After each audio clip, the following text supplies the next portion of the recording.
Hello, welcome to week 6. I was going to start with good afternoon, but realized you might be watching this at different times of the day. So I hope you're having a great week. I was in class this morning in my undergraduate class, and someone mentioned, hey, we only have 3 weeks left of the semester. And it sort of shocked me because I feel like this semester, in particular, our time together has just been flying. So exciting as we move on to new things, but also sort of like bittersweet. So today, what I'm going to be talking about are capital campaigns and grants, which are often very large. I guess they can be small too. Capital campaigns, very large, and grants are ways to amass very large amounts of funds. And so in the readings this week talk about it. So I'm just going to walk through kind of some key things about capital campaigns. And then in terms of grants, I mean, you can take an entire course on grant writing. I've attended several workshops on grant writing. Grant writing is also something within like academia. We do a lot to get funding for different projects and for research projects. But, oh, I'm sorry, kind of talking about what we can do, but also some of the challenges in these. So first, capital campaigns.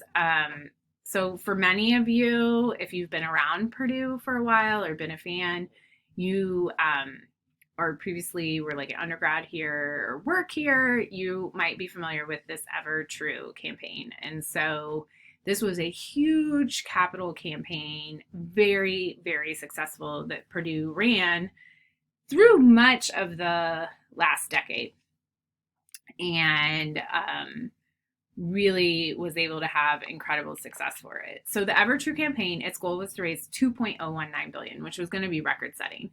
And if I skip down to the bottom one, you see it actually earned 2.59 billion, which was 25% over. And so one, just amazing the money. But I think is more interesting is kind of look at what they did and also how long this took and how this is a great example of how a capital campaign. So this is really interesting. It says launched 2012, but announced publicly in 2015. So as you'll read, a large part of a capital campaign is that a lot of the initial fundraising is done before it's sort of open to the public. And this is where whoever is running the campaign secures those major financial commitments. So then when the campaign goes public, people can see that a large percentage of the money has already been raised. And again, this often goes on behind the scenes and then sets the campaign up. So for 3 years, Purdue was working on securing these different amounts of money and working with different donors. Then it was announced publicly and it ran through 2019. This figure here was as of June 2019, and I think the campaign was about to wrap up. So then when it was announced publicly, there were still big donors, but this is too when they really reached out to alumni, to, I know I'm both an alumni of Purdue and a current employee, I was reached out to. And this is where small donations were sought as well as continued. And another thing that the campaign did was within this amount of money, it was very specified. There were key goals and amounts of money they raised. And these were things like improving undergraduate education, endowing more professorships, infrastructure. So too, and people could commit to a certain area of the campaign, or they could do the campaign in general. So again, a capital campaign is often used when an organization needs a new building, for example. Often like a church or a nonprofit will have a capital campaign to fund construction. And, but one of the things about a capital campaign is the money is sort of designated to these specific things that improve something. So it's not a general operating cost, but really these specific projects.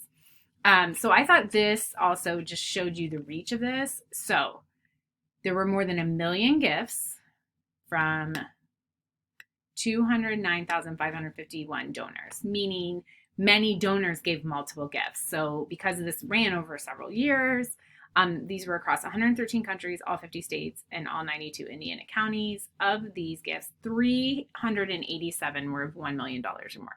So again, you can see those big donors, and more than 740,000 were $100,000 or less. So again, showing the value of both the big and small.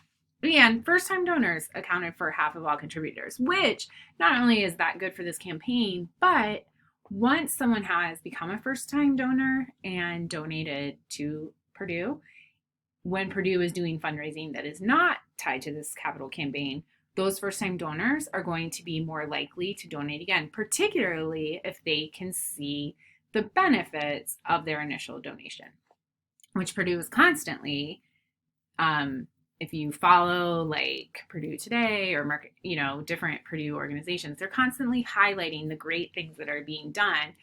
And even if they don't tie it directly to the Ever True campaign, somebody who donated can see, oh, look at the progress that is being made. So, but again, as you're thinking about capital campaigns, you think about the broad scope, but you also think about that timeline and the upfront work that needs to go into a successful campaign. Then the other huge area of funding is grants. As I said, you can take a workshop. When you're looking for grants, and I apologize, this isn't the highest quality, but I thought this does sort of a good job of listing out the kind of different places where grants are made available. So there are private foundations. So this is when they're like an individual or a family sometimes who have a large amount of money will award kind of grants to areas of interest. Community foundations, I know in Lafayette we have a very active Tippecanoe County Community Foundation, and they are a huge source of support for our local nonprofits and have different tiers of funding. Corporations, so there's private foundations, and these too sometimes are run by corporations, like Eli Lilly has a foundation, but then also many organizations have sort of corporate grants. Like I know Walmart has a grant program. Corporate gifts, slightly different than a grant, and that tends to more just be given to someone. The federal government, state and local government offer grants. The thing about grants, as you're starting to delve into this as something you're doing, is you really need to be open to a variety of sources, but also realistic about what does this granting organization, what do they fund? And often they'll list their priorities, areas, especially corporate and foundations. They often, specify like we're interested in health, we're interested in the environment, and have sort of different criteria. So you need to be open. And again, these can range from small, like one-time $500 grants to multi-year grants. We at Meals on Wheels and the Community Center, we are a United Way funded agency, which means that we receive a large grant that runs on a 2-year cycle from the United Way. And additionally, we have received grants from the National Meals on Wheels. We have received grants from the Community Foundation. So lots of different things. And again, one of the benefits of a grant often is that it can be a large amount of money. Now, another thing to think about when you're thinking about grants is what are you asking for the money? And different grants have different stipulations. Some will only fund capital expenses. So it has to be like a building, computers, like it has to be tangible things that they're funding, or, upgrades of something. Other ones are programmatic. So what is your program? Some very few grants will cover kind of the overhead operational costs of an organization. So that's something to be aware of, is what are you asking for? And the other thing with a grant, just like a capital campaign, there's kind of this process and there's a cycle. So, and it's kind of continually going. So vetting is sort of looking through what are the opportunities, what are they looking for, what are the deadlines, because often an organization will have, certain deadlines for certain things. Then there's writing the grant proposal. And again, organizations will provide specifics of how much, it can be anything from a half page, you fill out some basic information to, a full-fledged 10-page proposal. They often ask that you include a budget, a timeline, as well as the reason that you want the money. Then, and so that's kind of the pre-award. Then once you receive the award, there's the accounting, so there's the financials, and many granting organizations require very specific accounting of how the money is spent so that you can show that you spent the money on things that were directly related to what the grant award was given. And those are in the accounting are referred to as restricted funds. So you have to be really careful that, for example, you're not pulling from a grant fund to pay payroll if that's not what that grant was for. And then there's the continual monitoring of both. So the accounting has to do with the money. The monitoring is the project, or is whatever thing we've done that we got the grant for, is it happening? Are we following that timeline? And then there's reporting. And usually many granting organizations will require like a 1-year follow-up, or depending on the length of the grant, in which you then report on, here's what we did with the money, here's what we were able to accomplish, here were our outcomes. Many granting organizations like those measurable outcomes. So it's not just, we got the money and we expanded our community center, but did we increase the number of people using it? Did we increase the number of visits, et cetera, et cetera?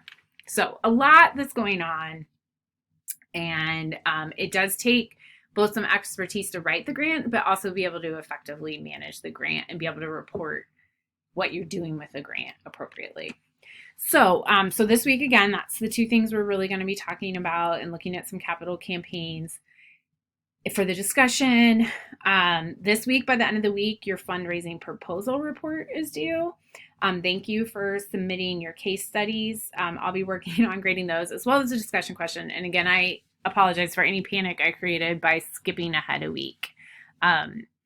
There's just something about the second semester, spring semester, I feel like I'm losing my mind, which is not an excuse, but I also want you to know I always appreciate when you sort of reach out and help me figure out when I have skipped something. So have a great week, and I will see you on the discussion.